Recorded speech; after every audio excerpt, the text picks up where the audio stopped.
നമ്മൾ എത്ര കണ്ട് സ്നേഹിക്കുന്നവരാണെങ്കിലും നമ്മുടെ ഭാര്യയാകട്ടെ, നമ്മുടെ മാതാപിതാക്കളാകട്ടെ, നമ്മുടെ കൂടപ്പുറപ്പുകളാകട്ടെ, നമ്മളുടെ മക്കളാകട്ടെ, നമ്മുടെ കുടുംബക്കാരാകട്ടെ, അല്ലെങ്കിൽ കൂടെ പഠിച്ചവരാകട്ടെ, ഇവര് നമ്മുടെ കൂടെ എവിടെ വരെ വരും? എത്ര ചങ്കാണെങ്കിലും, എന്റെ പ്രിയമുള്ളവരെ, കരളിന്റെ കഷ്ടമെന്നൊക്കെ നമ്മൾ വിശേഷിപ്പിക്കുമെങ്കിലും എന്റെ പ്രിയമുള്ള സഹോദരങ്ങളെ, എല്ലാ കൂട്ടുകാരും എവിടെ വരെയാണ് വരുന്നത്? എല്ലാ കൂട്ടുകാർക്കും വരുന്നതിനൊരു പരിധിയുണ്ടല്ലോ. എന്റെ പ്രിയമുള്ളവരെ, എല്ലാ കൂട്ടുകാരും പെരുവഴിയിലിട്ടിട്ട് പോകുന്നവരാണ്. അധികം കൂട്ടുകാരും നമ്മൾ ആത്മാർത്ഥമായി സ്നേഹിക്കുന്ന പല കൂട്ടുകാരും പെരുവഴിയിൽ പകുതിയിൽ കൊണ്ട് നമ്മളെ കൈയൊടിഞ്ഞിട്ട് കടന്നു പോകുന്നവരാ. സ്വന്തം കാര്യം നോക്കിയിട്ട് കൂട്ടുകാര് പിരിഞ്ഞു പോകുമെന്നവിടെ നിന്ന് ചരിത്രങ്ങൾ പറയുമ്പോൾ, എന്റെ പ്രിയമുള്ള സഹോദരങ്ങളെ, മഹാനായ തഴവ ഉസ്താദ് പറഞ്ഞതുപോലെ, നിനക്കുള്ള ദ്വാരം പഞ്ഞി കൊണ്ടടയ്ക്കുന്നേ, കാണേണ്ടവർ കണ്ടോ ഇതാ പൊതിയുന്നേ. അല്ലാഹുവേ, ഞാനും നിങ്ങളും അങ്ങ് മരിച്ചു പോയി കഴിഞ്ഞാൽ, എന്റെ പ്രിയമുള്ളവരെ, ഇന്നെന്റെ പേര് സിറാജ് എന്നാണ്. ഇന്നെന്നെ കുറിച്ച് പറയാൻ ഒരുപാട് വിശേഷണങ്ങൾ ഇവിടെ പറയുമ്പോൾ, ഞാനെങ്ങാണം മരിച്ചു പോയാ ഇന്ന് പലരും ഡേറ്റ് മേടിക്കാൻ എന്റെ വീട്ടിലേക്ക് കടന്നു വരുന്നു. സിറാജ് ഉസ്താദിന്റെ വീട് എവിടെയാണ്? പക്ഷേ ഞാനെങ്ങാണം മരിച്ചു പോയാ, പടച്ചവനെ, സിറാജിന്റെ വീട് ഏതാണെന്നല്ല ചോദിക്കുന്നത്, മരണ വീട് എവിടെയാണ്? എന്റെ പേരെവിടെ കഴിഞ്ഞല്ലോ. അല്ലാഹുവേ, പടച്ചവനെ, നമ്മളെല്ലാവരും സ്വന്തമായിട്ട് കുളിക്കുന്നവരാ. എങ്കിലും ഒരു ദിവസം നമ്മുടെ കുടുംബക്കാര് കുളിപ്പിക്കുകയാണ്. എല്ലാവരും കൂടെ മനോഹരമായി ഉമ്മ തന്റെ കുഞ്ഞിനെ കുളിപ്പിക്കുന്നതിനേക്കാൾ സൂക്ഷ്മതയോടുകൂടി പടച്ചവനെ എന്നെയും നിങ്ങളെയും കുടുംബക്കാര് കൂട്ടുകാരും എല്ലാവരും കുളിപ്പിക്കുകയാണ്. എന്നിട്ടതാ വീട്ടിന്റെ അകത്തേക്ക് കൊണ്ടുവച്ചു 3 കഷ്ടം വെള്ള തുണി എടുക്കുകയാ. ജീവിതത്തിൽ ഒരിക്കലും ധരിക്കാൻ ഇഷ്ടപ്പെടാത്ത, ഒരു മോഡലുമില്ലാത്ത, ഒരു കരയുമില്ലാത്ത 3 കഷ്ടം വെള്ള തുണി എടുത്തിട്ട് വിരിച്ചിട്ട് അതിന്റെ മുകളിലേക്ക് എന്നെയും നിങ്ങളെയും പിടിച്ച് കിടത്തിയിട്ട് അതാ പടച്ചവനെ അവിടെ നിന്ന് വിളിച്ചു പറയുകയാ, കാണണ്ടവർ കണ്ടോ പുതിയാ പോകുകയാ, ജനാസ പുതിയാ പോകുകയാ, കാണണ്ടവർ മുഴുവനും കണ്ടോ. അല്ലാഹുവേ, വല്ലാത്ത തിരക്കാണ്. അവസാനം കാണണ്ടവർ മുഴുവനും കണ്ടതിന് ശേഷം മൂക്കിന്റെ ദ്വാരത്തിലേക്ക് പഞ്ഞു കയറ്റി വെച്ചിട്ട് അവസാനം എന്റെയും നിങ്ങളുടെയും ജനാസ എവിടെ നിന്ന് പുതിയുകയാ. അവിടെ നിന്ന് മയ്യത്ത് പുതിഞ്ഞു കഴിഞ്ഞു. അതാ പടച്ചവനെ, മയ്യത്ത് കെട്ടിനകത്ത് വെച്ചിരിക്കുന്ന സ്ട്രെച്ചറിന്റെ അകത്തേക്ക് എന്റെയും നിങ്ങളുടെയും ജനാസ എങ്ങോട്ട് എടുത്ത് വെക്കുകയാണ്. അത് ചുമലിലേക്ക് ഉയരുമ്പോ അല്ലാഹുവേ, മഹാനായ തലവ ഉസ്താദ് പറയുകയാണ്, ആ ജനാസ തോളിന്റെ മുകളിലേക്ക് ഉയരുമ്പോ മയ്യത്ത് കട്ടിൽ തോളിലേക്ക് ഉയരുന്നേ. പുരയ്ക്കുള്ളിലപ്പോൾ രോദനം കേൾക്കുന്നേ. ജനാസ എവിടെ നിന്നും ഉയർത്തി കഴിയുമ്പോ അതാ വീടിന്റെ അകത്തിരുന്ന് വല്ലാത്ത കരച്ചലിന്റെ ശബ്ദം കേൾക്കുകയാ. അല്ലാഹുവേ, അതാ ശമ വിട്ട ഉമ്മയും പൊന്നുമകനെ എന്നെ കൈവിട്ടു പോന്നോ, കാണലം ആ പൊന്നെ. ഉമ്മ ചോദിക്കുന്നു, മോനെ പോകുകയാണോ? പാപ്പ ചോദിക്കുകയാ, എന്നെക്കാരും മുമ്പേ പോയല്ലോടാ, ഇനി എന്നാടാ മോനെ നിന്നെ ഞാനൊന്ന് കാണുന്നത്? ഉമ്മ കരയുന്നുണ്ട്, വാപ്പ കരയുന്നുണ്ട്, കൂടപ്പറപ്പുകളെ സഹോദരിമാരും നെഞ്ചുപൊട്ടികെട്ട കരയുന്ന രംഗവാ. ഭാര്യ കിടന്ന് വിളിച്ചു പോകുന്നുണ്ട്. കൂടപ്പറപ്പുകൾ കണ്ണിലൂടെ കണ്ടടങ്ങൾ ഒലിപ്പിച്ചുകൊണ്ട് മയ്യത്ത് കട്ടിലിന്റെ പുറകിൽ ഇങ്ങനെ നടക്കുകയാ. ആ സമയമുണ്ടല്ലോ, അരുമക്കിടാങ്ങൾ വാപ്പയെ വിളിക്കുന്നേ. അതിനുത്തരം നൽകാതെ നീ കിടക്കുന്നേ. വാപ്പാ, എന്റെ ഉപ്പാര ഉപ്പാരെ എവിടെ കൊണ്ടുപോവുകയാണ്? ഉപ്പാവും എഴുന്നേക്ക് വാപ്പാ, എന്നോടൊന്ന് കളിച്ച് ചിരിക്കു വാപ്പാ എന്ന് പറഞ്ഞുകൊണ്ട് അരിമക്കിടാങ്ങളായ നമ്മുടെ മക്കളുണ്ടല്ലോ, വീടിന്റെ അകത്ത് കിടന്ന് വിളിച്ചു പോകുമ്പോ എന്റെ പ്രിയമുള്ളവരെ, മിണ്ടാതെ ഒരു ദിവസം സിറാജ് കിടക്കണ്ടവരാ, ഞാനും നിങ്ങളും കിടക്കണ്ടവരാ. പടച്ചവനെ, ആ ജനാസ വീട്ടിൽ നിന്നിറങ്ങുമ്പോ നിന്റെ പെറ്റ തള്ള നിന്നെ കൈയൊടിഞ്ഞു മോനെ, ഭാര്യ കൈയൊടിഞ്ഞു, സഹോദരിമാര് കൈയൊടിഞ്ഞു. അവസാനം നിന്റെ ജനാസ പള്ളിയിലേക്ക് കൊണ്ടുവന്നു. അതാ മയ്യത്ത് നമസ്കാരം കഴിഞ്ഞു. എന്നിട്ട് എല്ലാവരും കൂടെ നിന്റെ മയ്യത്ത് ചുമന്നുകൊണ്ട് പള്ളിക്കാട്ടിലേക്ക് കടന്നു ചെന്നിട്ട് നിനക്ക് ഒരുക്കിയിട്ടിരിക്കുന്ന അല്ലാ, നിനക്ക് ഒരുക്കിയിട്ടിരിക്കുന്ന 6 അടി മണ്ണെന്ന് പറയുന്ന കബറുണ്ടല്ലോ, അല്ലാഹുവേ, ഒരു മോഡലുമില്ല ചെറുപ്പക്കാരാ. എടാ, ഒരു മോഡലുമില്ല, ഒരു ഫാഷനുമില്ല, എല്ലാവർക്കും ഒരേ ഒരു കുഴിയാടാ മോനെ, ഒരേ അളവ് നീള വ്യത്യാസം മാത്രമേ ഉള്ളൂ. ആ കബറിന്റെ അകത്തേക്ക് നിന്നെ അങ്ങ് ഇറക്കി വെക്കുകയാ.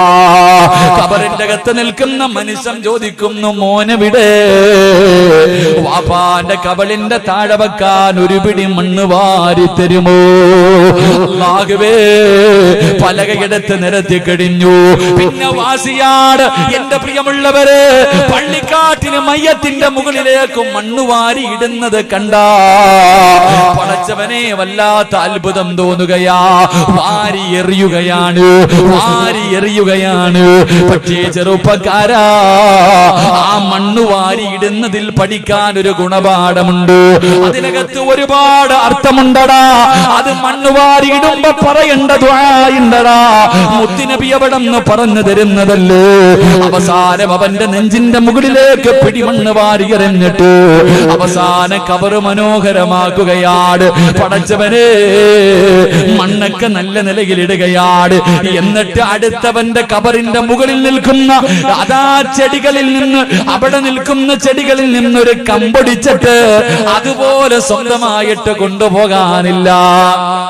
അതുപോലും സ്വന്തമായിട്ട് വല്ലവന്റെ കബറിന്റെ മുകളിൽ നിൽക്കുന്നത്. ചിന്തിക്കണം ചെറുപ്പക്കാരാ, ചിന്തിക്കണം ചെറുപ്പക്കാരാ. അടുത്തവന്റെ കബറിന്റെ മുകളില്, എന്റെ വാപ്പയുടെ കബറിന്റെ മുകളിൽ ഞാൻ നട്ടുവച്ചിരിക്കുന്ന തൈ ഒടിക്കണമെങ്കിൽ എന്റെ അനുവാദം വേണ്ടേ?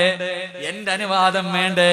സ്വന്തം വാപ്പാനെയും ഉമ്മാനെയും കബറിന്റെ അകത്തിറക്കി വെച്ച് അടുത്തവന്റെ കബറിന്റെ മുകളിൽ നിന്ന് അവൻ നട്ടു വളർത്തുന്ന ചെടി ഒടിച്ചിട്ട് ഉപ്പാന്റെ നെഞ്ചത്ത് വെച്ചിട്ട്, ഉമ്മയുടെ നെഞ്ചത്ത് വെച്ചിട്ട്, അസ്സലാമു അലൈക്കും യാ ദാറ ഖൗമുൽ മുഅ്മിനീൻ,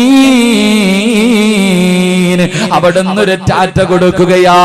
അവിടുന്ന് സലാം പറഞ്ഞിട്ട് എല്ലാവരും പിരിയുകയാണ്, എല്ലാവരും പിരിയുകയാണ്. പള്ളിക്കാട്ടിൽ 6 അടി മണ്ണിന്റെ അകത്ത് കൊണ്ടുവന്ന് കുടിച്ചിട്ടിട്ട് സ്വന്തം ഉപ്പയുടെ കബറിന്റെ ചാരത്ത് ഒരു 5 മിനിറ്റ് പോലും നിൽക്കാൻ മക്കൾക്ക് സമയമില്ല. എന്റെ പ്രിയപ്പെട്ട സഹോദരാ, അല്ലാഹുവിന്റെ റസൂൽ പറഞ്ഞത് എന്തെന്നറിയോ? കബറടക്കിയിട്ട് നീ പെട്ടെന്ന് ഓടല്ലേ. വാപ്പയുടെയും ഉമ്മയുടെയും ജനാസ ഇറക്കി വെച്ചിട്ട്, മാതാപിതാക്കളുടെ ജനാസ കബറിന്റെ അകത്ത് ഇറക്കി വെച്ചിട്ട്, എടാ പോകേണ്ടവരൊക്കെ പോകട്ടെ, നീ ഒരു 40 ആയത്തോതുന്ന സമയം ഒരു 5 മിനിറ്റ് എങ്കിലും ആ കബറിന്റെ ചാരത്ത് നിൽക്കണേ എന്ന് നബി മുഹമ്മദ് മുസ്തഫ സല്ലല്ലാഹു അലൈഹി വസല്ലമ തങ്ങൾ പറയുകയാ. വെറുതെയല്ലടാ നിൽക്കാൻ പറഞ്ഞത്, ആ നിൽക്കുന്നതിലൊരു കാരണമുണ്ട്. മുത്തുനബി പറഞ്ഞത് എന്തെന്നറിയോ? കബറിന്റെ അകത്ത് കിടക്കുന്ന മനുഷ്യനറിയാ ഓരോ മനുഷ്യനും പോകുന്നത്. എന്റെ ആത്മാർത്ഥ സുഹൃത്ത് പോയല്ലോ, എന്റെ കൂടപ്പിറപ്പ് പോയല്ലോ, എന്റെ കൂട്ടുകാര് പോയല്ലോ, എന്റെ സഹോദരങ്ങൾ പോയല്ലോ. സ്വന്തം മക്കളാണ് ഒന്നാമതോടുന്നത്. വാപ്പയെ കബറടക്കിയിട്ട് മക്കൾ ഇങ്ങനെ ഓടുമ്പോ കബറിന്റെ അകത്ത് കിടക്കുന്ന വാപ്പ ചിന്തിക്കുന്നു, അല്ലാ, എന്റെ മോൻ എന്നെ ഇത്രയും പെട്ടെന്ന് മറന്നുപോയോ അല്ലാ, ഇത്രയും എത്രയും പെട്ടെന്ന് എന്റെ പൊന്നുമോൻ എന്നെ അങ്ങ് മറന്നുപോയോ അല്ലാ. മോനെ ഖബറിന്റെ ചാരത്ത് നിന്നാ ഉമ്മ ചിന്തിക്കുന്നത് എന്തെന്നറിയോ? ആര് പോയാലെന്താ, ആരൊക്കെ പോയാൽ എനിക്കൊന്നുമില്ല, എന്റെ പൊന്നുമോൻ പോയില്ലല്ലോ, എന്റെ പൊന്നാര മകൻ പോയില്ലല്ലോ. ഖബറിന്റെ അകത്ത് കിടക്കുന്ന മനുഷ്യനൊരു ധൈര്യം കിട്ടുമെന്നാ, ആ മനുഷ്യനൊരു സമാധാനം കിട്ടുമെന്നാ. എന്റെ പ്രിയമുള്ളവരെ, എല്ലാവരും ഖബറിന്റെ ചാരത്തു നിന്നും മടങ്ങി പോകുമ്പോ നമ്മളെ സ്നേഹിക്കുന്ന കൂട്ടുകാർ അവിടെ വരെ ഉള്ളൂ. പള്ളിക്കാട്ടില് ഇരുട്ടറയില് ആരാരുമില്ലാത്ത ഒരു കുഴിക്കകത്ത് കൊണ്ടുവന്ന് കളഞ്ഞിട്ട് എല്ലാ കൂട്ടുകാരും പിരിഞ്ഞു പോകുമ്പോ അവന്റെ കൂടെ കൂടിയിട്ട് നിനക്കെന്ത് കിട്ടാനാ? പെരുവഴിയിൽ ഇട്ടിട്ട് പോകുന്നവന്റെ കൂടെ കൂടിയിട്ട് പെരുവഴിയിൽ പള്ളിക്കാറ്റ് ആരുമില്ലാത്ത ഒരാറടി മണ്ണിന്റെ ഒരു കുടിയെടുത്ത് നിന്നെ അതിനകത്തിട്ടിട്ട് എല്ലാരും പോകുമ്പോ എന്റെ സഹോദരാ, കൂട്ടുകാരങ്ങനല്ല. എല്ലാ കൂട്ടുകാരും നമ്മൾ അവിടെ കൈയൊഴിഞ്ഞിട്ട് പോകുമ്പോ കൈയൊഴിയാത്ത ഒരു കൂട്ടുകാരനെ ഞാൻ നിങ്ങൾക്ക് പറഞ്ഞു തരാ. നിങ്ങളെ കൈവിടാത്ത ഒരു കൂട്ടുകാരൻ പകുതിയിൽ കളയൂല, പെരുവഴിയിൽ കളയൂല, പള്ളിക്കാട്ടിൽ കൊണ്ടുവന്ന് കളയൂല. പൊന്നുമോനെ, ഒരു കൂട്ടുകാരൻ ഞാൻ നിങ്ങൾക്ക് പറഞ്ഞു തരാ. നിങ്ങൾ ആരെങ്കിലും ഇവരെ കൂട്ടുകാരാക്കിയാൽ മോനെ ജീവിതത്തിലുണ്ടടാ, മരണസമയത്തുണ്ട്, ഖബറിന്റെ അകത്തുണ്ട്, പരലോകത്തുണ്ട്, സിറാത്തിലുണ്ട്, മീസാനിലുണ്ട്. അല്ലാഹുവിന്റെ സ്വർഗ്ഗത്തിൽ കൊണ്ടുപോയിട്ട് ആ കൂട്ടുകാര് നിന്നെ കൈവിടൂ എന്ന് ആദരവായ പ്രവാചകൻ നബി മുഹമ്മദ് മുസ്തഫ, അള്ളാഹുവിന്റെ പ്രവാചകൻ സല്ലല്ലാഹു അലൈഹി വസല്ലം തങ്ങൾ പറഞ്ഞു, ഏകദേശമുള്ള കൂട്ടുകാർ മുഴുവനും പള്ളിക്കാട് വരെ വരത്തുള്ളൂ. എങ്കിൽ ഒരു കൂട്ടുകാരനുണ്ട്, അവൻ ദുനിയാവിലുണ്ടാകും, ഖബറിന്റെ അകത്തുണ്ടാകും, മരണസമയത്തുണ്ടാകും, പരലോകത്തുണ്ടാകും, മീസാനിലുണ്ടാകും, സിറാത്തിലുണ്ടാകും. നിന്നെ സ്വർഗ്ഗത്തിൽ കൊണ്ടുവിട്ടിട്ടേ ആ ചങ്ങാതി പോകൂ എന്ന് നബി മുഹമ്മദ് മുസ്തഫ. അള്ളാഹു ആ കൂട്ടുകാരന്റെ കൂടെ കൂടാൻ അള്ളാഹു ഭാഗ്യം തരുമാറാകട്ടെ. അള്ളാഹു ആ കൂട്ടുകാരുടെ കൂടെ കൂടാൻ ഭാഗ്യം തരുമാറാകട്ടെ. ആ കൂട്ടുകാരെന്നറിയോ? കള്ളുകുടിക്കുന്നവനല്ല. ആ കൂട്ടുകാരൻ കള്ളുകുടിക്കുന്നവനല്ല, വ്യഭിചരിക്കുന്നവനല്ല, പലിശ തിന്നുന്നവനല്ല. ജീവിതത്തിൽ ജനിച്ചത് മുതൽ മരിക്കുന്നത് വരെ പാവം കാണൂല. ആ കൂട്ടുകാര് ജനിച്ചത് മുതൽ മരിക്കുന്ന കാലം വരെ പാവം കണ്ടിട്ടില്ല, പാവം കേട്ടിട്ടില്ല, പാവം പറഞ്ഞിട്ടില്ല. എന്റെ പ്രിയമുള്ളവരെ, അങ്ങനെ ചില കൂട്ടുകാരുണ്ട്. അള്ളാഹു നമുക്ക് ആ കൂട്ടുകാരുടെ കൂടെ കൂടാൻ ഭാഗ്യം തരുമാറാകട്ടെ. അവരാരെന്നറിയുവോ? അള്ളാഹുവിന്റെ മലക്കുകളാണെന്ന് ആദരവായ പ്രവാചകൻ നബി മുഹമ്മദ് മുസ്തഫ. ഉറക്കെ നബി മുഹമ്മദ് മുസ്തഫ സല്ലല്ലാഹു അലൈഹി വസല്ലം തങ്ങൾ പറയുന്നു, അള്ളാഹുവിന്റെ സൈന്യം, അള്ളാഹുവിന്റെ മലക്ക് ജനിച്ചത് മുതൽ മരിക്കണ കാലം വരെ പാവം ചെയ്തിട്ടില്ല. അവര് പാവം കണ്ടിട്ടില്ല, അവര് പാവം പറഞ്ഞിട്ടില്ല, അവര് ഹറാമ് തിന്നിട്ടില്ല. അവർക്ക് ഒറ്റ വാക്കേ അറിയൂ, അള്ളാഹുവിന് ശുക്ർ ചെയ്യാൻ. ജനിച്ചത് മുതൽ മരിക്കണ വരെ ഇത് തന്നെ ചെയ്യും. ഈ മലക്കുകളുടെ കൂടെ കൂടിയ നിന്റെ കയ്യെ പിടിച്ച് സ്വർഗ്ഗത്തിൽ കൊണ്ടുപോകുമെന്ന് നബിയിനാ റസൂലുള്ളാഹി. അള്ളാഹു മലക്കുകളുടെ കൂടെ കൂടാൻ എനിക്ക് നിങ്ങൾക്കും ഭാഗ്യം തരുമാറാകട്ടെ. ഒന്ന് കൂടെ പെരുവഴിയിൽ ഇട്ടിട്ട് പോകില്ല ചങ്ങാതി, മലക്കുകളെ കൂട്ടുകാരാക്കണം. അള്ളാഹു ഭാഗ്യം തരുമാറാകട്ടെ. ഇങ്ങോട്ട് നോക്കില്ല, അവിടെ എന്തിനാ നോക്കണേ? 6 അടി നീളത്തിൽ ഞാൻ ഇവിടെ നിൽക്കണില്ല, ഇങ്ങോട്ട് നോക്ക്.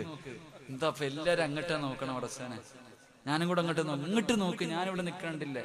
എന്താ വെളുത്തൊക്കെ നിൽക്കണ്ടില്ലേ? ഡ്രസ്സൊക്കെ ഇട്ട് മലക്കൾ നിൽക്കണ പോലെ ഇങ്ങോട്ട് നോക്ക്. അതാ പറഞ്ഞ ഉസ്താദ്മാരാക്കണമെന്ന് മക്കളെ, ഇതാ പറഞ്ഞ ഉസ്താദ്മാരാക്കണം. ഒക്കെ നൽകി അനുഗ്രഹിക്കുമാറാകട്ടെ. അതുകൊണ്ട് എന്റെ പ്രിയമുള്ള സഹോദരങ്ങളെ, മലക്കുകളുടെ കൂടെ കൂടിക്കോ. കൈയൊഴിഞ്ഞിട്ട് പോകത്തില്ല, തേച്ചിട്ട് പോകൂല. കൂടെ കിടക്കുന്നവർ വരെ തേച്ചിട്ട് പോണ കാലമാ. സ്വന്തം മക്കൾ വരെ തേച്ചിട്ട് പോകുന്ന കാലം ഈ കാലഘട്ടത്തിൽ. എന്റെ പ്രിയപ്പെട്ടവരെ, നമ്മളെ തേച്ചിട്ട് പോകുന്നവരെല്ലാം മലക്കുകൾ മരിച്ചാലും കൂടെ ഉണ്ടാകും. അള്ളാഹു ഭാഗ്യം തരുമാറാകട്ടെ. മലക്കുകളുടെ കൂടെ കൂടണമെങ്കിൽ ഇത്തിരി കഷ്ടപ്പാടുണ്ട്, ഓസിന് കിട്ടൂല. മലക്കുകളുടെ കൂടെ കൂടണമെങ്കിൽ പെട്ടെന്ന് കിട്ടൂല. എന്റെ പ്രിയമുള്ള സഹോദരങ്ങളെ, അല്ലാഹുവിന്റെ പ്രവാചകൻ സല്ലല്ലാഹു അലൈഹി വസല്ലമ തങ്ങള് മലക്കുകളുടെ കൂടെ കൂടണമെങ്കിൽ, മലക്കുകളെ കൂട്ടുകാരാക്കണമെങ്കിൽ, എന്റെ പ്രിയമുള്ളവരെ, അല്ലാഹുവിന്റെ പ്രവാചകൻ സല്ലല്ലാഹു അലൈഹി വസല്ലമ തങ്ങള് ഒരു ദിവസം അല്ലാഹുവിന്റെ പ്രവാചകനും ജിബ്രീൽ അലൈഹിസ്സലാമും സംസാരിച്ചു കൊണ്ടിരിക്കുകയാണ്. മുത്തുനബി സല്ലല്ലാഹു അലൈഹി വസല്ലം അല്ലാഹുവിന്റെ പ്രവാചകൻ സല്ലല്ലാഹു അലൈഹി വസല്ലമ തങ്ങളും ജിബ്രീൽ അലൈഹിസ്സലാമും ഇങ്ങനെ സംസാരിച്ചു കൊണ്ടിരിക്കുകയാണ്. ഇങ്ങനെ സംസാരിച്ചു കൊണ്ടിരിക്കുമ്പോ മഹാനായ അബൂദറിൽ ഗിഫാരി റളിയല്ലാഹു തആല അൻഹു, അബൂദർ എന്ന് പറയുന്ന ഒരു പാവപ്പെട്ട സ്വഹാബിയുണ്ടല്ലോ, അല്ലാഹുവിന്റെ പ്രവാചകന്റെ മുന്നിലൂടെ നടന്നു പോവുകയാണ്. ജിബ്രീൽ അലൈഹിസ്സലാം ഒരു സ്വഹാബിയുടെ രൂപത്തിലാണ് പ്രവാചകന്റെ മുന്നിൽ കടന്നു വരുന്നത്. രണ്ടുപേരും ഇങ്ങനെ സംസാരിച്ചു കൊണ്ടിരിക്കുമ്പോ മുത്തുനബി സംസാരിക്കുകയാണല്ലോ. അതാ മഹാനായ അബൂദറിൽ ഗിഫാരി റളിയല്ലാഹു തആല അൻഹു അവിടെ ഇങ്ങനെ അതാ ഒതുങ്ങി ഇങ്ങനെ നടന്നു പോകുമ്പോ ജിബ്രീൽ അലൈഹിസ്സലാം ചോദിക്കുന്നു, യാ റസൂലല്ലാഹ്, അല്ലാഹുവിന്റെ നബിയേ, ആ പോകുന്നത് അബൂദർ അല്ലേ നബിയേ? അല്ലാഹുവിന്റെ പ്രവാചകനോട് ചോദിക്കുകയാണ്, ആ പോകുന്നത് അബൂദറിൽ ഗിഫാരി അല്ലേ നബിയേ? അല്ലാഹുവിന്റെ പ്രവാചകന് വല്ലാത്ത അത്ഭുതമായി. അല്ലാഹുവിന്റെ പ്രവാചകന് വല്ലാത്ത അത്ഭുതമായി. അവിടെന്ന് ചോദിക്കുന്നു, ജിബ്രീലേ, എന്റെ അബൂദറിനെ നിനക്ക് എങ്ങനെ അറിയാ ജിബ്രീൽ? ആ പോകുന്നത് അബൂദറാണെന്ന് നിനക്ക് എങ്ങനെ അറിയാ? അല്ലാഹുവിന്റെ പ്രവാചകൻ തന്റെ പ്രിയപ്പെട്ട സ്വഹാബിയെ കുറിച്ച് ചോദിക്കുമ്പോ ജിബ്രീൽ അലൈഹിസ്സലാം പറയുകയാണ്, വല്ലദീ ബഅസക ബിൽ ഹഖി നബിയാ.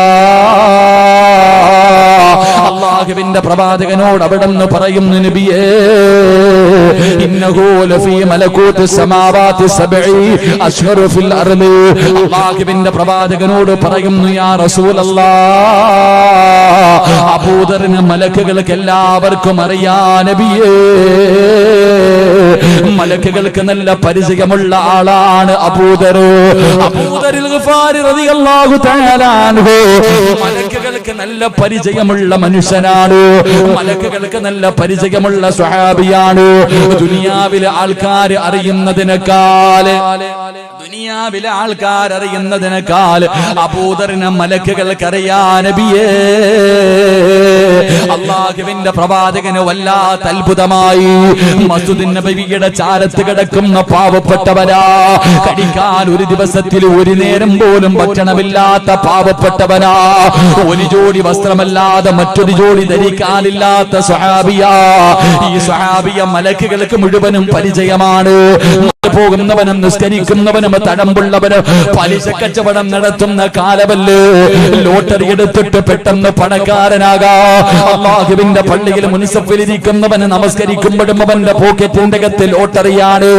എന്തിനാ സഹോദരാ ഈ ദുനിയാവിന്റെ പുറകിൽ കിടന്ന് പരക്കം പായുന്നത് എന്തിനാ? അല്ലാഹുവിന്റെ പള്ളിയുടെ മിനാരത്തിൽ നിന്ന് 5 നേരം ബാങ്ക് വിളിക്കുന്ന ശബ്ദം കേട്ടു. എന്റെ കടയുടെ മുന്നിലൂടെ, വീടിന്റെ മുന്നിലൂടെ പ്രായമുള്ള രോഗം പിടിച്ച ബാപ്പമാര് നടക്കാൻ കഴിയാതെ വേച്ച് നടന്ന് പള്ളിയിൽ പോയി നിസ്കരിക്കുന്നത് കണ്ടാൽ കേറാത്ത എന്റെ പ്രിയപ്പെട്ട മുസ്ലിമേ, അപ്പോഴും നീ എന്തേ പള്ളിയിൽ പോകാത്തതിന്റെ കാരണമെന്ത്? ആരെങ്കിലും കടയിൽ വന്നാലോ കച്ചവടം നടത്തണമല്ലോ. എന്റെ പ്രിയപ്പെട്ട സഹോദരാ, അല്ലാഹുവിനെ മറന്നിട്ട് കച്ചവടം നടത്തുന്നവരെ, അല്ലാഹുവിനെ നന്ദി കാണിക്കാതെ നന്ദികേട് കാണിക്കുന്നവര്, മോനെ അല്ലാഹ് പറഞ്ഞതെന്തെന്നറിയുമോ? ലൈൻ ശകർതും ലഅസീദന്നകും വലൈൻ കഫർതും മിൻ അദാബി ലശദീദ്. അല്ലാഹുവിനെ നന്ദി കാണിക്കാതെ കച്ചവടം നടത്തുന്നവന്, 5 മിനിറ്റ് പള്ളിക്കകത്ത് കയറി നിസ്കരിക്കാത്തവര്, എടാ നിന്റെ കട പൂട്ടുവടാ. അല്ലാഹു ആ നിനക്ക് കട തന്നത്, അല്ലാഹ് നിനക്ക് കച്ചവടം തരുന്നത്, അല്ലാഹുവാണ് നിനക്ക് പണം തന്നത്. ഈ പണം അല്ലാഹു നിനക്ക് നൽകിയപ്പോ ആ പടച്ച റബ്ബിനോട് നന്ദികേട് കാണിച്ച അല്ലാഹ് എല്ലാം തകർക്കുമടാ. അല്ലാഹു സർവ്വതും തകർത്ത് കളയുമെന്ന് ഖുർആനാ പറഞ്ഞത്. അതുകൊണ്ട് ദുനിയാവിന്റെ പുറകെ പോകുന്നവരോട് നീ എത്ര കടന്ന് കരഞ്ഞു വിളിച്ചിട്ടും കാര്യമില്ല. മഹാനായ കലീമുല്ലാഹി മൂസാ നബി അലൈഹിസ്സലാം, മൂസാ നബി ഇങ്ങനെ നടന്നു പോകുമ്പോ ഒരു ചെറുപ്പക്കാരെ കരഞ്ഞുകൊണ്ട് ദുആ ചെയ്യുകയാ. 2 കൈയും ഇങ്ങനെ ഉയർത്തി പിടിച്ചിട്ടിരുന്ന് കരഞ്ഞുകൊണ്ട് ദുആ ചെയ്യുകയാണ്. മൂസാ നബിക്ക് അത്ഭുതമായി. അവിടെ നിന്ന് നടന്നുപോയി. തിരിച്ചു വരുമ്പോഴും അതേപോലെ ആ ചെറുപ്പക്കാരൻ അവിടെ ഇരുന്ന് കരഞ്ഞു ദുആ ചെയ്യുകയാ. മൂസാ നബി അവിടുന്ന് അല്ലാഹുവേ ഈ ചെറുപ്പക്കാരനെ കണ്ടപ്പോ അല്ലാഹുവിനോട് ദുആ ചെയ്തു, ഈ ചെറുപ്പക്കാരന്റെ പ്രാർത്ഥന സ്വീകരിക്കണേ അല്ലാ. മുത്തുനബിയാകവേ മൂസാ നബി അവിടുന്ന് പറന്നു കഴിയുമ്പോ അതാ വരുന്ന മുഖറബുൽ അംലാഖ് മലക്ക് ജിബ്രീൽ അലൈഹിസ്സലാം എന്നിട്ട് പറഞ്ഞു, വേണ്ട നബിയേ, ഇവന്റെ ദുആ അല്ലാഹു സ്വീകരിക്കൂല. ഇവൻ ഇവിടെ ഇരുന്ന് ഖിയാമത്ത് നാൾ വരെ കരഞ്ഞാൽ, ഇവിടെ ഇരുന്നിട്ട് ഇവന് ഖിയാമത്ത് നാൾ വരെ കരഞ്ഞ് കരഞ്ഞ് കരഞ്ഞവന്റെ കണ്ണുനീര് തീർന്നിട്ട് തലച്ചോറ് കണ്ണിലൂടെ ഇങ്ങനെ താഴെ വീണു. കൈ രണ്ടും ഇങ്ങനെ പിടിച്ചിട്ട് കൈ രണ്ടും ഒടിഞ്ഞുപോയി. ഇവൻ ഇവിടെ ഇരുന്നിരുന്ന് ഇവന്റെ നട്ടല്ലൊടിഞ്ഞുപോയി. ഇതുപോലെ എത്ര ഇവിടെ ഇരുന്ന് കരഞ്ഞാലും അല്ലാഹ് ഇവന്റെ ദുആ സ്വീകരിക്കില്ല നബിയേ. ജിബ്രീലേ, ഇവനെന്ത് പാപമാ ചെയ്തത്? കള്ളു കുടിച്ചവനല്ല, വ്യഭിചരിച്ചവനല്ല, പലിശ തിന്നവനല്ല, നിസ്കരിക്കാത്തവനല്ല, ശിർക്ക് ചെയ്തവനല്ല. എന്തേ അല്ലാഹു അവന്റെ ദുആ സ്വീകരിക്കാത്തത്? ഇവൻ ദുനിയാവിനെ സ്നേഹിച്ചവനാ നബിയേ. ആഖിറത്തിനെ മറന്നിട്ട്, അല്ലാഹനെ മറന്നിട്ട് ദുനിയാവിനെ സ്നേഹിച്ചവനാ. അതുകൊണ്ട് എന്റെ പ്രിയപ്പെട്ടവരോട് പറയുന്നു, ദുനിയാവിനെ പ്രേമിക്കല്ലേ, ചതിച്ച് കളയുമടാ ചെറുപ്പക്കാരാ. ദുനിയാവ് നിന്നെ ചതിക്കും മോനെ, ദുനിയാവ് നിന്നെ ചതിക്കും മോനെ. മോനെ വേണമെന്ന് പറഞ്ഞുകൊണ്ട് വേണ്ടെന്ന് പറഞ്ഞ് കളഞ്ഞ ദുനിയാവ് നിന്റെ പുറകെ വരും. വേണമെന്ന് പറഞ്ഞ് കൂടെ പോയാ നിന്റെ ദുനിയാവും ആഖിറവും നഷ്ടപ്പെടും മുസ്ലിമേ. മഹാനായ അബൂദർ ഗഫാരി റളിയല്ലാഹു തആല അൻഹു തനിക്കുള്ളതെല്ലാം പടച്ചവരെ ദീനിന് കൊടുക്കുകയാ. ആരെങ്കിലും തന്റെ വീടിന്റെ അകത്ത് എന്തെങ്കിലും കരുതി വെച്ചാ ചെന്നിട്ട് പറയുമായിരുന്നു, നാളെ പടച്ചറപ്പിന്റെ പരലോകത്ത് കിടന്നു വരുമ്പോൾ ഇതെല്ലാം തീയായിട്ട് നിന്റെ കഴുത്തിൽ കിടക്കുന്ന ഒരു ദിവസം വരാനുണ്ട്. അബൂദർ ഗഫാരി റളിയല്ലാഹു തആല അൻഹു പറയുമായിരുന്നു, എന്റെ പ്രിയമുള്ള സഹോദരാ, ഒരു ദിവസം അല്ലാഹുവിന്റെ റസൂൽ നോക്കുമ്പോ യുദ്ധം നടക്കുന്ന രണാങ്കണത്തിൽ ഏറ്റവും അവസാനം ഇങ്ങനെ ഓടി വരികയാണ്. പ്രവാചകൻ പറഞ്ഞു, അബൂദരേ, യമൂതു വഹദാ, നീ ഏകനായിട്ടാ മരിക്കുന്നത്, നീ ഏകനായിട്ടാ നാളെ പരലോകത്തേക്ക് കടന്നു വരുന്നത്. എന്റെ പ്രിയമുള്ളവരെ, അവസാനം അബൂദർ ഗഫാരി റളിയല്ലാഹു തആല അൻഹു പണകാര് സൂക്ഷിച്ചാലും ചെന്നിട്ട് വിഷയമുണ്ടാക്കുകയാ. നബിയുടെ കാലഘട്ടം കഴിഞ്ഞു, അബൂബക്കർ തങ്ങളുടെ കാലഘട്ടം കഴിഞ്ഞു, ഉമർ തങ്ങളുടെ കാലഘട്ടം കഴിഞ്ഞു, ഉസ്മാൻ തങ്ങളുടെ കാലഘട്ടം വന്നപ്പോ നാട്ടുകാർ മുഴുവനും പരാതി പറയാൻ തുടങ്ങുമ്പോ മഹാനായ അബൂദർ ഗഫാരി റളിയല്ലാഹു തആല അൻഹുവിനെ അവിടുന്ന് നാടുകടത്തുകയാണ്. പടച്ചവനെ, അബൂദർ ഗഫാരി റളിയല്ലാഹു തആല അൻഹു തന്റെ കുടുംബവുമായിട്ട് ഒറ്റയ്ക്ക് താമസിക്കുകയാ. അവസാനം മരണസമയമെടുത്തപ്പോ, സക്കറാത്തിന്റെ അവസ്ഥയെടുത്തപ്പോ തന്റെ മക്കളെ അടുത്ത് വിളിച്ചിട്ട് വാപ്പ പറഞ്ഞതെന്തെന്നറിയോ? ഈ സദസ്സിലിരിക്കുന്ന എന്റെ പ്രിയപ്പെട്ട വാപ്പമാര് 10 വയസ്സുള്ളവനോട് 12 വയസ്സുള്ളവനോട്, എടാ നല്ലതുപോലെ പഠിക്കണം, എങ്കിലേ നല്ല ജോലി കിട്ടൂ, എങ്കിലേ സമ്പത്ത് കിട്ടൂ, എങ്കിലേ ജീവിക്കാൻ പറ്റൂ. 10 വയസ്സുള്ളവനോടും പണത്തിനെ കുറിച്ച് പറഞ്ഞു കൊടുക്കുന്ന മാതാപിതാക്കള് കഴിഞ്ഞ എന്റെ ജനാസ കുളിപ്പിച്ചിട്ട് എടുത്തു വഴിയിൽ കൊണ്ടുവെക്കണം. ഒരു വാപ്പ തന്റെ പൊന്നാര മക്കളോട് പറഞ്ഞു കൊടുക്കുകയാ.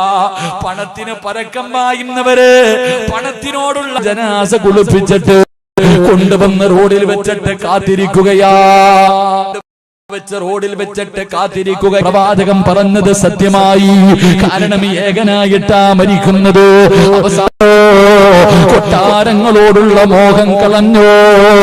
അല്ലാഹുവിന്റെ ആഖിറത്തിനെ കുറിച്ച്, പരലോകത്തെ കുറിച്ച്, പടച്ചറപ്പിന്റെ അനുഗ്രഹങ്ങൾ കൊണ്ട് നിറച്ച പാലരുവികളും തേനരുവികളും ഒഴുകുന്ന പടച്ചറപ്പിന്റെ സ്വർഗമുണ്ടല്ലോ അല്ലാഹുവേ, അതിലുണ്ട് മുന്തിരി തോട്ടവും റുമ്മാനും രസമുള്ളതാ കദളിപ്പഴം തിന്നാനോ.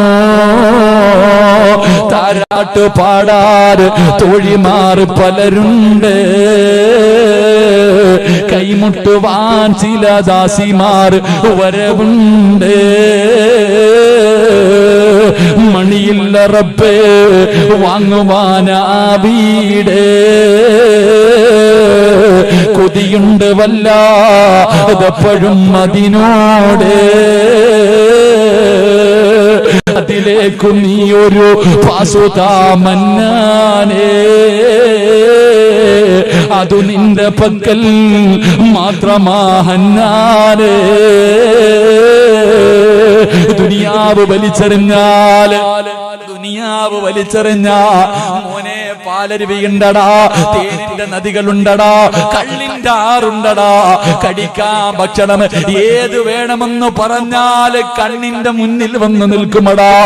ജോലി ചെയ്യണ്ട, കഷ്ടപ്പാടില്ല, അല്ലാഹുവേ ഇഷ്ടമുള്ളത് തിന്നു കുടിച്ച് ആസ്വദിച്ച് നടക്കാ. ഹൂറുലീങ്ങളായ പെണ്ണുങ്ങള് മോനെ, ജീവിതത്തിൽ ഇന്ന് വരെ ഒരുത്തനും തൊടാത്ത പെണ്ണുങ്ങള് നാളെ നിനക്ക് ഖിദ്മത്ത് ചെയ്യാൻ അല്ലാഹുവിന്റെ സ്വർഗ്ഗത്തിലുണ്ട്. ഈ സ്വർഗം നിനക്ക് വേണോ? ഈ സ്വർഗം നിനക്ക് വേണോ? ദുനിയാവിനെ വലിച്ചെറിഞ്ഞ മലക്കുകളുടെ ശഫാഅത്ത് ലഭിച്ചിട്ട് റബ്ബിന്റെ സ്വർഗത്തിന്റെ മുന്നിലേക്ക് കടന്നു ചെല്ലാ. അല്ല, ദുനിയാവിന്റെ പുറകെ നടന്ന നാളെ പടച്ച റബ്ബിന്റെ മുന്നിൽ നിന്നിട്ട് തെണ്ടണമടാ. അല്ലാഹുവിന്റെ മുന്നിൽ നിന്നിട്ട് യാചിക്കണം, റബ്ബേ മണിയില്ല റബ്ബേ വാങ്ങുവാനാ വീട്, കൊതിയുണ്ട് വല്ലാതെപ്പോഴും അതിനോട്. ആ കാണുന്ന ഈ പാവങ്ങളൊക്കെ പോകുന്ന സ്വർഗമുണ്ടല്ലോ, ആ സ്വർഗത്തിൽ പോകാൻ ആഗ്രഹമുണ്ട്. എന്റെ കയ്യിലൊന്നുമില്ല അല്ലാ, അതുകൊണ്ട് അതിലേക്ക് നീ ഒരു പാസുതാ എന്ന് പറഞ്ഞിട്ട് റബ്ബിന്റെ മുന്നിൽ നിന്ന് തെണ്ടേണ്ടി വരും. അതുകൊണ്ട് സഹോദരാ, മലക്കുകളുടെ കയ്യിൽ പിടിച്ചിട്ട് സ്വർഗത്തിൽ പോകണോ? ഒന്ന് ദുനിയാവിനെ വലിച്ചെറിഞ്ഞ നിനക്കല്ല അതിനുള്ള ഭാഗ്യം തരുമെന്ന് നബി മുഹമ്മദ് മുസ്തഫ സല്ലല്ലാഹു അലൈഹി വസല്ലം. അല്ലാഹു ഭാഗ്യം തരുമാറാകട്ടെ. ഈ ദുനിയാവിനോടുള്ള പ്രേമം കളഞ്ഞാൽ മതി, ദുനിയാവിനോടുള്ള മോഹം കളഞ്ഞു കഴിഞ്ഞാൽ സ്വർഗം കിട്ടും. അല്ലാഹു ഭാഗ്യം തരുമാറാകട്ടെ. അല്ലാതെ ദുനിയാവിനെ ഇഷ്ടപ്പെട്ട ഒന്നും കിട്ടാനില്ല. ഞാൻ എപ്പോഴും പറയുന്നത് പോലെ ഒരു ചരിത്രം പറയാം. ദുനിയാവിന്റെ പുറകെ പോകുന്നവന്റെ അവസ്ഥ എന്തെന്നറിയോ?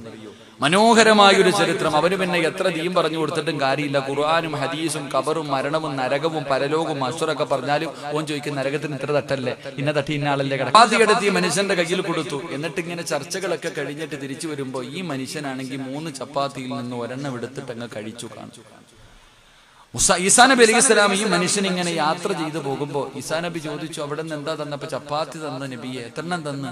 2 എണ്ണവേ തന്നുള്ളൂ. ഈസാ നബി ചോദിച്ചു, 3 എണ്ണം തന്നില്ല? ഇല്ലില്ല, 2 തന്നുള്ളൂ.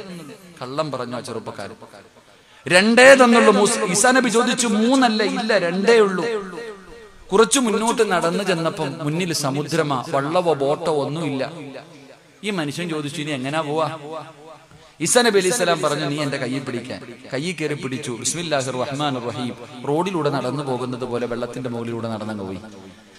വെള്ളത്തിന്റെ മുകളിലൂടെ ഈസാ നബിയും ഈ മനുഷ്യൻ ഇങ്ങനെ നടന്നുപോയി. നടന്ന് അക്കരെ ചെന്നപ്പോ ഈ മനുഷ്യൻ പറയാ, സുബ്ഹാനല്ലാഹ്, എന്തൊരു അത്ഭുതം പടച്ചവനെ, വെള്ളത്തിന്റെ മുകളിലൂടെ നടക്കുന്നല്ലോ അല്ലാ, നിങ്ങൾ സാധാരണ ആളൊന്നുമല്ല. ഞാൻ പറയാ. അപ്പൊ ഈസാ നബി ചോദിച്ചു, എടാ അവിടെ നിന്ന് എത്ര ചപ്പാത്തി തന്നു? 2 തന്നുള്ളൂ നബിയെ. കള്ളം പറഞ്ഞു. എടാ, വെള്ളത്തിന്റെ മുകളിലൂടെ നടക്കണമെങ്കിൽ ഒരു സാധാരണ ആളല്ല, ഈ മനുഷ്യനെ അറിയൂന്ന് ചിന്തിക്കാൻ അവന് ബോധമില്ല. അവൻ പറഞ്ഞു, കള്ളം പറഞ്ഞു. ഈസാ നബി മുന്നോട്ട് പോയി, നബിയെ വിശക്കുന്നു നബിയെ. ഒരു മാനിനെ പിടിച്ചു, അറുത്തു, അൽഹംദുലില്ലാ നല്ലതുപോലെ ഭക്ഷണമൊക്കെ കഴിച്ചു. എല്ലുകൾ മുഴുവനും വാരി കൂട്ടി വെച്ചിട്ട് ബിസ്മില്ലാഹിർ റഹ്മാനിർ റഹീം നോക്കുമ്പോ മാൻ എഴുന്നേറ്റ് ഓടുക. ഇത് കണ്ടപ്പോൾ ഈ മനുഷ്യൻ പറഞ്ഞു, സുബ്ഹാനല്ലാഹ്, എന്തൊരു അത്ഭുതം, നമ്മൾ തിന്ന മാനാണോ അല്ലാ ഈ പോകുന്നത് പടച്ചവനെ. ഈസാ നബി ചോദിച്ചു, അവിടെ നിന്ന് എത്ര ചപ്പാത്തി തന്നടാ? 2 തന്നുള്ളൂ നബിയെ. ഇപ്പോഴും കള്ളം പറഞ്ഞു. അവസാനം നടന്ന് മരുഭൂമിയിലെത്തി. ഈസാ നബി അലൈഹിസ്സലാം ഇങ്ങനെ മണ്ണ് വാരി 3 പ്രാവശ്യം ഇങ്ങനെ മണ്ണ് വാരി കൂട്ടി, 3 കൂനകൾ മണ്ണ് വാരി കൂട്ടി. എന്നിട്ട് ഇതിന്റെ മുകളിൽ കൈവച്ചിട്ട് ബിസ്മില്ലാഹിർ റഹ്മാനിർ റഹീം 3 സ്വർണ്ണക്കട്ടയായി. ഈസാ നബി പറഞ്ഞു, ഒന്ന് എനിക്ക്, ഒന്ന് നിനക്ക്. ഇങ്ങോട്ട് നോക്ക്, കഥ കേട്ട. ഇനിയാണ് ഗുണപാഠം. ഈസാ നബി പറഞ്ഞു, ഒന്ന് എനിക്ക്, ഒന്ന് നിനക്ക്. അപ്പൊ ഈ ചങ്ങാതി ചോദിച്ചു, നബിയെ ഈ മൂന്നാമത്തത് ആർക്കാ? ഒന്ന് നമുക്ക്, നമ്മൾ 2 പേരല്ലേ ഉള്ളൂ, നമ്മൾ 2 പേരല്ലേ ഉള്ളൂ, ഈ മൂന്നാമത്തത് ആർക്കാ? ഈസാ നബി അലൈഹിസ്സലാം പറഞ്ഞു, അവിടെ നിന്ന് തന്ന 3 ചപ്പാത്തിയിൽ 1 തിന്നവനുള്ളതാ. എന്താ പറഞ്ഞേ? അവിടെ നിന്ന് തന്ന 3 ചപ്പാത്തിയിൽ 1 തിന്നവനാണ് ഈ മൂന്നാമത്തെ സ്വർണ്ണ. അല്ലാഹുവേ നബിയെ, ഞാനാ തിന്നത്. ഞാൻ തിന്നു നബിയെ. ആണയിട്ടിട്ട് പറയാ, ഞാൻ തിന്നു നബിയെ. ഈസാ നബി പറഞ്ഞു, എന്നാ പിന്നെ 3 നീ തന്നെ എടുത്തോ, എനിക്ക് വേണ്ട. 3 നീ എടുത്തോ എന്ന് പറഞ്ഞിട്ട് ഈസാ നബി അലൈഹിസ്സലാം നടന്നുപോയി. ഇവനാണെങ്കിൽ 3 സ്വർണ്ണക്കട്ട കിട്ടിയ ആർത്തിയിൽ വാരി കൂട്ടാ. ഇവങ്ങനെ കൂട്ടിക്കൊണ്ടിരിക്കുമ്പോ 3 ചെറുപ്പക്കാര് കുതിരയുടെ മുകളിൽ ഇങ്ങനെ വരികയാ. പിന്നെ പറയണോ, ആ കാലഘട്ടമല്ലേ. ഒരുത്ത സ്വർണമായിട്ടിരിക്കണം. ഈ 3 അവന്മാർ എന്ത് ചെയ്തു? 3 പേരും കൂടെ ഇവനെ തല്ലിക്കൊന്നു. 3 പേരും കൂടെ ഇവനെ തല്ലിക്കൊന്നിട്ട് ഇവന്മാരും 3 പേരും കൂടെ ചാക്കി നിറയ്ക്ക. അപ്പൊ ഒരുത്തം അല്ല, ഈ താമസം കയറുന്ന എന്താ പറയാ, കുടിയിരിക്കുക അല്ലേ? കുടിയിരിക്കുന്നതിന്റെ മുമ്പത്തെ ദിവസം പോയ എത്ര പേരുടെ കഥ അറിയാം? എന്തേ അതിന്റെ കാരണം? 5 കാര്യങ്ങൾ വീട്ടിൽ സൂക്ഷിക്കാത്തത് കൊണ്ടാ. അള്ളാഹു കാത്തിരക്ഷിക്കുമാറാകട്ടെ. എന്തെങ്കിലും ഒരു സദക്ക ചെയ്താ ആ മലക്ക്, അള്ളാഹിന് ദിക്റ് പറയുന്ന മലക്ക് പറയും, പടച്ചവനെ ഉള്ളത് കൊടുത്തവനാ അല്ലാ, നീ ബർക്കത്ത് ചെയ്യണേ എന്ന് ദുആ ചെയ്യുമെന്ന് നബി മുഹമ്മദ് മുസ്തഫ സല്ലല്ലാഹു അലൈഹി വസല്ലമ തങ്ങൾ പറഞ്ഞു, നിന്റെ തലയുടെ മുകളിൽ നിൽക്കുന്ന മലക്ക് ദുആ ചെയ്യും, അല്ലാഹുവേ ഉള്ളതിൽ പങ്ക് കൊടുത്തവനാ, നീ ബർക്കത്ത് ചെയ്യും. കൈകെട്ടിയിരിക്ക, നോട്ട് പോക്കറ്റിനൊക്കെ തിരുപ്പുണ്ട്, ഇങ്ങനെ മുറുക്കിയിരിക്ക. മലക്ക് ദുആ ചെയ്യും, അല്ലാ ഉള്ളത് കൊടുത്തില്ല അല്ലാ, നീയും പിടിച്ചു വെച്ചേക്കണേ എന്ന് പറഞ്ഞാൽ നീ എത്തീങ്കാനയിലായി പോകും. അള്ളാഹു കാത്തിരക്ഷിക്കുമാറാകട്ടെ. നീ ഉണ്ടായിട്ട് കൊടുത്തില്ലെങ്കിൽ അനുവദിക്കുന്നില്ല, രാത്രി എങ്ങും ഉറക്കമില്ല. എന്റെ പൊന്നുമോന് വീടിന്റെ അകത്ത് കിടന്ന് കരയുകയാണ്, സഹിക്കാൻ കഴിയുന്നില്ല ഉസ്താദേ. 4 വയസ്സുള്ള എന്റെ പൊന്നുമോൻ എന്ത് പാപം ചെയ്തിട്ടാ, 4 വയസ്സുള്ള എന്റെ പൊന്നുമോൻ എന്ത് പാപം ചെയ്തിട്ടാ എന്ന് പറഞ്ഞുകൊണ്ട് പൊട്ടിക്കരയുമ്പോ ഞാൻ അവിടെ നിന്ന് പറഞ്ഞു, 4ാമത്തെ വയസ്സിൽ അല്ലാഹുവിനെ ഇഷ്ടപ്പെട്ടത് കൊണ്ടാ, 4ാമത്തെ വയസ്സില് നിങ്ങളുടെ പൊന്നുമോനെ പടച്ച റബ്ബിനെ ഇഷ്ടപ്പെട്ടത് കൊണ്ടാ കൊടുത്തത്. എന്റെ പ്രിയമുള്ളവരെ, ഇതുപോലെയുള്ള വിപത്തുകളെ തട്ടിമാറ്റാൻ ഈ കൊടുക്കുന്ന നിന്റെ കയ്യിലിരിക്കുന്ന ഒരു ചെറിയ സദഖയ്ക്ക് കഴിയുമെന്ന് ആരാ പറഞ്ഞത്? പൈസ കിട്ടാ സിറാജ് പറഞ്ഞതല്ല. ജീവിതത്തിൽ ഒരു തമാശയ്ക്ക് പോലും കള്ളം പറയാത്ത മുത്തുനബി മുഹമ്മദ് മുസ്തഫ സല്ലല്ലാഹു അലൈഹി വസല്ലമ തങ്ങളാണ് പറഞ്ഞത്, അസ്സദഖത്തു റബ്ബിൽ ബലാ, വിപത്തുകളെ സദഖ തട്ടിമാറ്റുമെന്ന് നബി മുഹമ്മദ് മുസ്തഫ. അല്ലാഹുവേ, ആരെല്ലാം മനസ്സറിഞ്ഞുകൊണ്ട് സദഖ കൊടുക്കുന്നു ഇവരുടെ ദുനിയാവും ആഖിറവും രക്ഷപ്പെടുത്തണേ അല്ലാ. ഇവരുടെ ദുനിയാവും ആഖിറവും നീ വെളിച്ചത്തിലാക്കണേ അല്ലാ. മരിക്കുന്ന കാലം വരെ ഒരു മനുഷ്യന്റെ മുന്നിലും കൈനീട്ടിയെത്തി യാചിക്കേണ്ട ഒരു ദുരവസ്ഥ നീ ഞങ്ങൾക്ക് ആർക്കും തരല്ലേ അല്ലാ. മരിക്കണ കാലം വരെ അള്ളാഹു ഒരാളുടെ മുന്നിലും കൈനീട്ടി യാചിക്കുന്ന ഒരവസ്ഥയെ തൊട്ട് നമ്മളെയും നമ്മുടെ ഭാര്യ മക്കളെയും അള്ളാഹു കാത്തിരക്ഷിക്കുമാറാകട്ടെ. അള്ളാഹു നമ്മളെയൊക്കെ കാത്തിരക്ഷിക്കുമാറാകട്ടെ. പിരിവെടുക്കാൻ മനസ്സില്ലാത്തവര് കൈവക്കിക്ക്, മനസ്സിലായില്ലേ? പള്ളിയുടെ മുന്നിൽ പോയിരുന്നിട്ട് യാചിക്കാൻ വയ്യ, പിരിവെടുത്തിട്ട് കുടുംബത്തെ പോറ്റരുത്. പിരിവെടുത്തിട്ട് കുടുംബത്തെ പോറ്റുന്നൊരവസ്ഥയെ തൊട്ട് അള്ളാഹു നമ്മളെ കാത്തിരക്ഷിക്കുമാറാകട്ടെ. അങ്ങനെ പിരിവെടുക്കാൻ മനസ്സില്ലാത്തവരൊക്കെ ഒന്ന് കൈവക്കിക്ക്. പൊക്ക് ചങ്ങാതി, നീ എന്താ പിരിവെടുത്തിട്ട് കുടുംബത്തെ പോറ്റായിരിക്കുക? പൊക്കണമെങ്കിൽ നല്ലത് പൊക്കിക്കോ. ഇല്ല ഉസ്താദേ, ഞാൻ പള്ളിയുടെ മുന്നിൽ പോയി ഇങ്ങനെ ഇരുന്നോളാം. പണക്കാരന്മാരുടെ വീടിന്റെ മുന്നിൽ ഉണ്ടോ? വേണ്ടാന്നുള്ളവര് കൈപൊക്കോ, വഴി പറഞ്ഞു തരാൻ. ചുമ്മാതല്ല, 4 കാര്യങ്ങൾ ആരെങ്കിലും തന്റെ ജീവിതത്തിൽ സൂക്ഷിച്ച മരിക്കണ കാലം വരെ അല്ലാഹു ദാരിദ്ര്യം കൊടുക്കില്ല എന്ന് നബി മുഹമ്മദ് മുസ്തഫ 3 സ്വലാത്ത് സല്ലല്ലാഹു